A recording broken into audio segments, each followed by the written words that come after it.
Welcome to the point pharmacy. हमारा next topic है anti psychotic drugs. इस video में हम फुल लेक्चर को कवर करेंगे। साइकोसिस, स्काइजोफ्रेनिया, हेलुसिनेशन, डिल्यूजन, चार टर्मिनोलॉजीज हैं, इनका समझना बहुत जरूरी है साइकोलॉजी में। सबसे पहले हम देखते हैं साइकोसिस क्या है। साइकोसिस की डेफिनेशन यह है कि loss of contact with reality. एक साइको पेशेंट का हकीकत के साथ कोई ताल्लुक नहीं होता। एग्जाम्पल हम देखते हैं, अ पर्सन विल हार्म मी। अगर एक साइको पेशेंट है, वो हर वक्त ये कहेगा कि ये फलाना बंदा मुझे मार लेगा, ये किसी वक्त मुझे मार लेगा, लेकिन वो बंदा कभी भी मारने का इरादा नहीं रखता। ये साइको पेशेंट की जो है वो आप कह सकते हैं कि खुद से ही जो है वो सोचता रहता है उसके बारे में, दरअसल वो ऐसा नहीं होता। दूसरा आपके पास स्किज़ोफ्रेनिया। इसकी डेफिनेशन ये है, chronic mental disorder characterized by the upset thinking, emotions and behavior, symptoms hallucination and delusion। स्काइजोफ्रेनिया एक लॉन्ग टर्म बीमारी है, लॉन्ग टर्म डिसऑर्डर है, जिसमें क्या होता है कि आपके जो नॉर्मल इमोशंस होते हैं वो एबनॉर्मल में चेंज हो जाते हैं, जो नॉर्मल आपके पास थिंकिंग होती है वो एबनॉर्मल हो जाती है, और जो नॉर्मल बिहेवियर होता है वो एबनॉर्मल हो जाता है। और इसके सिम्टम्स ये हैं कि आपको हेलुसिनेशन और डिल्यूजन जो है वो आना शुरू हो जाते हैं। अब ये हेलुसिनेशन और डिल्यूजन क्या चीजें हैं? हेलुसिनेशन की हम अगर डेफिनेशन देखें, फॉल्स परसेप्शन, एक लाइन में ही है, यानी कि like hearing, seeing and touching. Hallucination एक ऐसी कंडीशन है स्काइजोफ्रेनिया की कि जिसमें एक पेशेंट जो है वो ये सोचता है कि आया मुझे सामने कोई चीज दिखाई दे रही है, असल में कोई चीज नहीं होती। मुझे कुछ सुनाई दे रहा है, असल में कोई आवाज नहीं होती है। मुझे कोई छू रहा है रात को, ऐसी कोई आवाजें नहीं होती। ये उसकी जो है वो गलत फहमी होती है, ये उसकी अपनी सोच होती है। नेक्स्ट है आपके पास डिल्यूजन। डिल्यूजन का मतलब है false fixed beliefs only for psycho person, not for normal person. Delusion जो है आप कह सकते हैं, सिंपल वर्डिंग में बता रहा हूं कि साइको पेशेंट जो है वो किसी भी चीज के ऊपर यकीन रखता है, पक्का यकीन रखता है, लेकिन वो चीज असल में नहीं होती है। उसकी जो है फिक्स्ड बिलीव होती है, लेकिन वो गलत यकीन रखता है। नॉर्मल लोग उस चीज के ऊपर यकीन नहीं रखते, जो कि साइको पेशेंट उस चीज के ऊपर यकीन रखता है और पक्का यकीन रखता है। जिस तरह एक बंदा अपने अपने मजहब के ऊपर जो है या अपने धर्म के ऊपर एक पक्का यकीन रखता है, उसी तरह साइको पेशेंट भी इसी तरह यकीन रखता है। आम लोग उसके ऊपर यकीन नहीं करते हैं, नॉर्मल लोग नहीं करते, सिर्फ यही साइको पेशेंट उसके ऊपर यकीन रखता है। इसके कुछ 3 टाइप्स हैं, हमने डिस्कस किए हैं, बाकी भी इसके अलॉट ऑफ टाइप्स हैं। पहला है grandiosity, delusion of grandiosity, delusion of paranoid, delusion of reference. अब ग्रैंडियोसिटी में क्या होता है कि वो बंदा समझता है मैं बहुत ज्यादा अमीर हूं, मैं कुछ भी खरीद सकता हूं, मैं जहाज खरीद लूंगा, मैं ये कर लूंगा, मैं वो कर लूंगा, असल में नहीं खरीद सकता।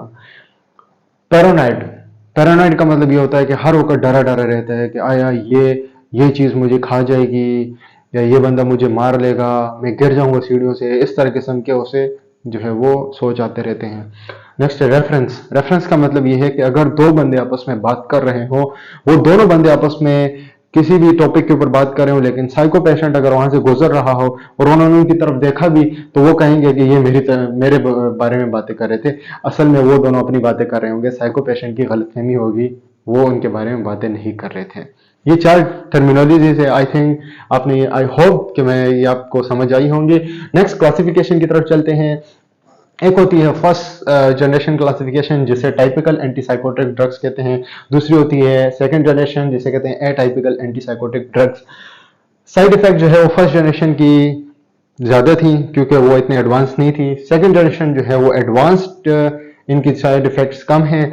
ये D2 रिसेप्टर के ऊपर एक्ट करते हैं, जबकि second generation D receptor, dopamine plus serotonin और सेरोटोनिन का 5-HT2A रिसेप्टर के ऊपर एक्ट करते हैं। कुछ ड्रग्स के नाम हमने लिखे हैं, जिनमें नंबर 1 है क्लोरप्रामाजीन, प्रोक्लोप्रामाजीन और हेलोपेरिडोल। ये फर्स्ट जनरेशन के हैं। सेकंड है आपके पास एलिपेरिडोल, क्लोजापिन और पेलिपेरिडोल, ये सेकंड जनरेशन के हैं। मजीद ड्रग्स के नाम आप देख लीजिए, फार्माकोलॉजी की 7th एडिशन बुक रेकमेंड करता हूं, लिपनकोट की, वहां से।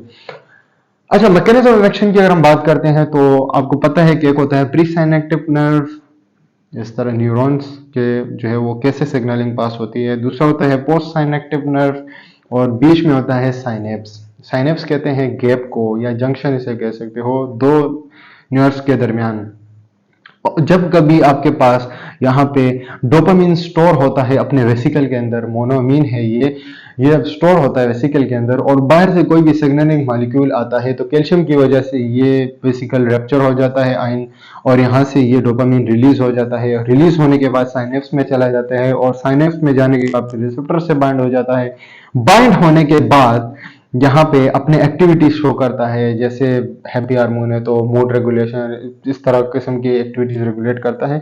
लेकिन हद से ज्यादा अगर रिलीज हो रहा है तो यहाँ पर क्या होता है, आपके पास ये कंडीशंस आ जाते हैं। Excess release of dopamine can cause delusion and hallucination, जो कि हमने डिस्कस करनी है विद एग्जांपल्स।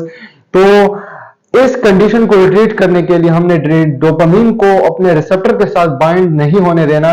हम उसमें क्या करते हैं, इन ड्रग्स का यूज करते हैं। एग्जाम्पल के तौर पे हमने एक जो है ड्रग लिया है हेलिपेरिडोल, जिसे हमने ब्लू कलर से शो किया है, और वो आके यहाँ पे बाइंड हो जाएगा किससे, डोपामिन के रिसेप्टर से। रिसेप्टर को ब्लॉक कर लेगा। ब्लॉक होने की वजह से डोपामिन जो है वो उसकी कंसंट्रेशन रिसेप्टर के साथ कम हो जाएगी, वो बाइंडिंग कम हो जाएगी, जिसकी वजह से जो है वो डोपामिन मेटाबोलाइज हो जाएगा साइनेप्स में, और उसका कंसंट्रेशन कम हो जाएगा। कम होने की वजह से क्या है, जो पॉजिटिव सिम्टम्स है किसके, साइकोसिस के, कौन कौन से, हेलुसिनेशन और डिल्यूजन, ये खत्म हो जाएंगे, और आपके पास साइकोसिस जो है कुछ हद तक ट्रीट हो जाएगी। नेक्स्ट आपके पास है साइड इफेक्ट। दो किस्म के साइड इफेक्ट्स हैं हमारे पास, एक होता है वेट गेन, दूसरा है डायबिटीज। ये मेन साइड इफेक्ट्स है। वेट गेन जो है वो आपने देखा होगा कि साइकोसिस, जो ड्रग्स कंज्यूमिंग जो पेशेंट होते हैं उनका काफी ज्यादा आपको वेट दिखाई देता है। वहां पे डायबिटीज, मोटे होते हैं। डायबिटीज उनका एबनॉर्मल जो है मेटाबॉलिज्म की वजह से इंसुलिन जो है वो अपना फंक्शन परफॉर्म नहीं करता, जिसकी वजह से ब्लड के अंदर ग्लूकोज लेवल ज्यादा हो जाता है। इसके अलावा ऑर्थोस्टेटिक हाइपोटेंशन भी सुनने में आता है कि वो भी हो सकता है, जिसमें ब्लड प्रेशर कम हो जाता है और बंदा इस तरह गिर जाता है। और भी काफी सारे साइड इफेक्ट्स है, लेकिन हमने मेन जनरल डिस्कस किए हैं। Thank you very much. अगर आपको वीडियो पसंद आई है, लाइक करें, सब्सक्राइब करें, और अपने दोस्तों के साथ शेयर करें जो फार्माकोलॉजी मेडिकल पढ़ रहे हैं। Thank you very much.